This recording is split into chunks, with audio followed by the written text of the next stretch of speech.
Le chef de l'État est depuis mardi dernier dans une position des plus inconfortables, voire intenable. Abdelkader Ben Salah est publiquement désavoué par le chef d'état-major de l'ANP. Les promesses faites au panel sont balayées d'un revers de main par Gaï Salah qui oppose un niais catégorique au préalable posé par les membres du panel. Nawalimé, ce n'est ni plus ni moins qu'un recadrage en bonne et due forme auquel s'est livré le chef d'état-major. Publiquement, il s'oppose aux promesses faites par Abdelkader Ben Salah aux personnalités reçues jeudi dernier à la présidence. Si le chef de l'État s'était montré conciliant et ouvert à l'idée des mesures d'apaisement, Gaï Salah ne veut même pas en entendre parler. La mise au point est de taille et intervient à un moment où l'impasse est totale. En recevant jeudi 6 personnalités chargées de faire de la médiation, le chef de l'État entendait accélérer la mise en place de la feuille de route devant permettre l'organisation dans de bons délais de l'élection présidentielle.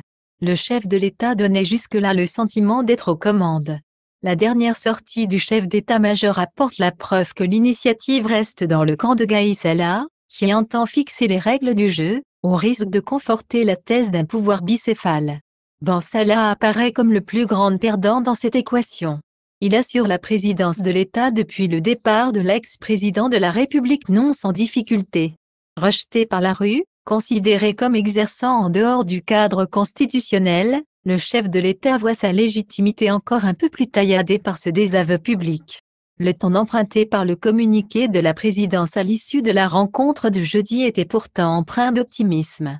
Ses rédacteurs assuraient que, en réaction à une sollicitation des membres du panel sur les mesures d'accompagnement et d'apaisement qu'il y a lieu de prendre, le chef de l'État a fait état de sa disponibilité à œuvrer pour inviter la justice à examiner la possibilité d'élargissement des personnes, dont l'interpellation s'est faite en lien avec le déroulement des marches populaires, à envisager l'allègement du dispositif mis en place par les services de sécurité, et d'ajouter que le chef de l'État a également fait part de sa disponibilité à faire prendre les mesures de nature à faciliter l'accès aux médias publics, à toutes les opinions, à travers l'organisation de débats contradictoires et ouverts à toutes les expressions politiques.